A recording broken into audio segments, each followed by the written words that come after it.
E para 2023, Louise, olhando para o cenário político e também para as empresas, assim, o que que você tem olhado, o que que você espera, assim, pro... Olha, o que tudo indica, 2023 é tiro, porrada e bomba, né? Salve-se quem puder, volatilidade mil.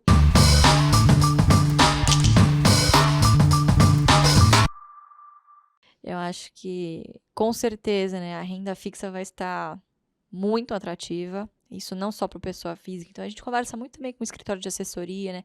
Como a gente lida muito com pessoa física, os escritórios de assessoria são sempre a ponta que a gente está sempre muito ligado, quais são as estratégias, enfim, das mesas. Então, hoje, basicamente, os grandes escritórios estão pivotando o cliente de renda variável para renda fixa, o que é natural, porque você quer manter esse cliente, a perenidade desse cliente, a mortalidade do cliente reduzida na renda fixa, isso tende a ser menor. E aí você começa a ver também outros grandes gestores, né? Por exemplo, o Jacursky falando essa semana que é muito mais fácil tirar dinheiro do mercado, do governo do que do mercado. Então, quer dizer, para os institucionais, para fundos, enfim, também é muito mais fácil de você operar a opção de entregar o resultado que está aí. Você tem boas opções na renda fixa hoje. Só que, para nós que somos colecionadores de ações, nós somos colecionadores de empresas, é justamente em momentos como esse que o mercado acaba precificando também o pessimismo em empresas que são muito boas. Então, ele vai penalizar os bons, né, e os maus, os ruins, né? As empresas não tão boas assim. E eu acho que vai muito do investidor ter essa sensibilidade de quanto desse pessimismo já está no preço. Porque assim, não se engane, o mercado é expectativa. Se você já prevê que, pô, vai passar essa PEC aí kamikaze, não sabemos de quanto ainda.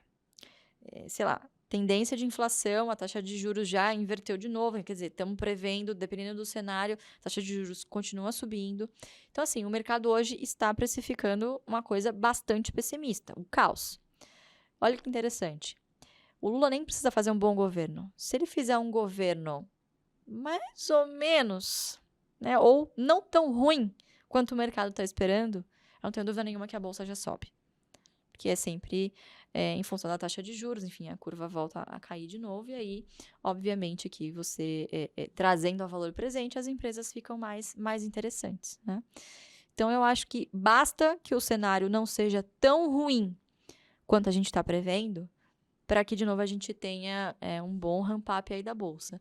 Então, o que a gente faz é respeitar a nossa única regra. Tá abaixo do preço teto, compra. É o que a gente está fazendo. A gente nunca deixa de comprar.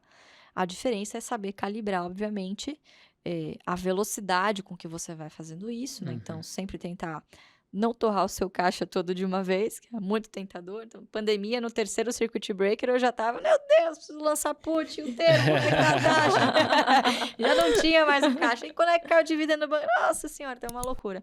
Então, você saber fazer essa dosagem do seu caixa, né? Esse manejo também vai ser muito importante. Mas quem investe em ações, não deixar de comprar, não desistir. A gente já está vendo excelentes oportunidades, né? Então, você vê aí, porra, bancos, né? O pessoal tava com uma expectativa, puta, taxa de juros sobe, banco lucra pra caramba. O que aconteceu foi justamente o contrário, né? Você tem um efeito, primeiro, de provisão. O Bradesco teve uma queda aí recente de, sei lá, a pior queda desde 98, alguma coisa assim, lendo em alguma matéria. E você fala, cara, será que tá tão ruim assim? Ou isso é o excesso de pessimismo falando mais alto e fazendo preço? Se esse for o caso, tem que comprar, é uma boa oportunidade. Só que aí, obviamente, você tem que saber que você está abrindo mão de uma rentabilidade pré-fixada hoje para ter o potencial de você multiplicar isso muitas outras vezes daqui 3, 4, 5 anos. Então, se você não tiver esse perfil e você estiver satisfeito com uma taxa pré-fixada de 13%, 14%, o caminho natural, e acho que a grande maioria dos brasileiros se encaixam aí, vai para a renda fixa. E aí as ações, né, como diria Warren Buffett, voltam para as mãos dos seus verdadeiros donos, né? E é o que a gente vai continuar fazendo. Né? Acredito que agora comprando com mais intensidade do que a gente fez ao longo desse ano aqui. Eu penso que o mercado muitas vezes está ou super otimista ou super pessimista. E esses são os momentos que abrem essas janelas de oportunidade, né? Então, pô, tá super interessante renda fixa, mas também tá muito interessante o mercado de ações. Pois é. A diferença é que a renda fixa vence. Exatamente. E quando vencer, provavelmente você já vai ter perdido o tempo, porque as exatamente. ações, principalmente de boas empresas, não tem Pois é. vencimento, né? Por que não ter os dois, né? Geralmente a gente quer ter 100% numa ponta e aí vender no pico e aí, pum, aí vou para a máxima oportunidade. Nem sempre isso é possível, né? Então, se você tem, de novo, uma caixinha do curto e médio prazo, pô, para a sua reserva de oportunidade, reserva de emergência, excelente, né? Você vai rentabilizar bastante esse seu caixa. Se você tem algum objetivo de médio prazo, por exemplo, quero construir uma casa, começar a construir uma casa daqui 3 anos, quero fazer um intercâmbio, tenho o planejamento de casar. Se você tem algum planejamento, algum objetivo a ser cumprido numa janela de 3 a 5 anos, já tem esse recurso já tem um destino definido, não pensaria 2 vezes. Vai para a renda fixa e seja feliz. Agora, se você tem aquele dinheirinho que sempre sobra, você larga na poupança, você contribui ali religiosamente com aquele fundo de previdência vagabundo, que daqui 10 anos não vai te render nada, faça isso na bolsa. Eu não tenho dúvida nenhuma que dinheiro de longo prazo na bolsa é o maior potencial, é o exponencial de você multiplicar o seu capital.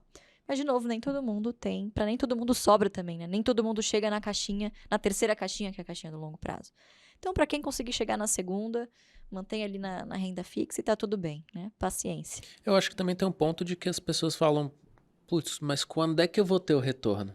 E você não tem essa previsibilidade com ações. Exato. É diferente da renda fixa, que é mais atrativo. Pô, o vencimento daqui a tanto tempo, a taxa que você vai receber é essa, ponto. Sim. Só que a pessoa também não está pensando em quanto vai estar a inflação. Exato.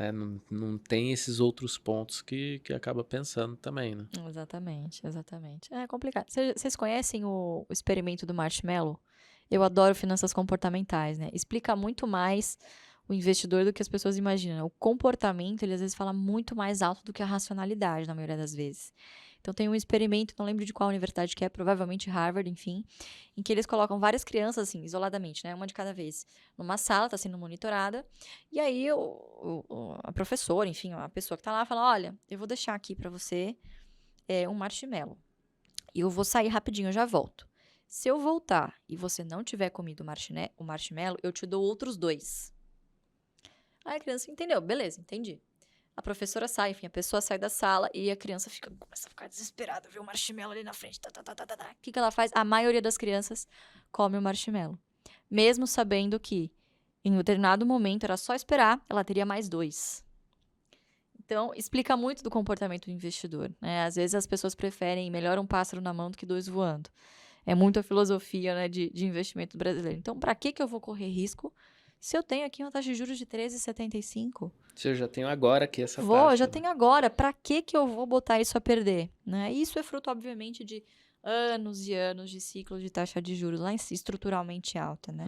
Então, enquanto isso não dá, infelizmente, a gente vai catequizar muitos poucos investidores, né? Para longo prazo, efetivamente.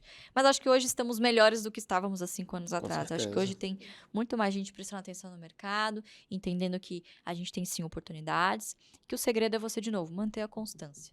Então, manter a constância, não tem problema você ter ali a sua renda fixa para os seus objetivos de médio prazo, mas não largue a bolsa. Não precisa ser um ou outro, não é um né? ou outro, tem os dois. É a soma ali. O momento, acho que é propício de você ter os dois, não perder nenhuma das 2 oportunidades aí. Perfeito.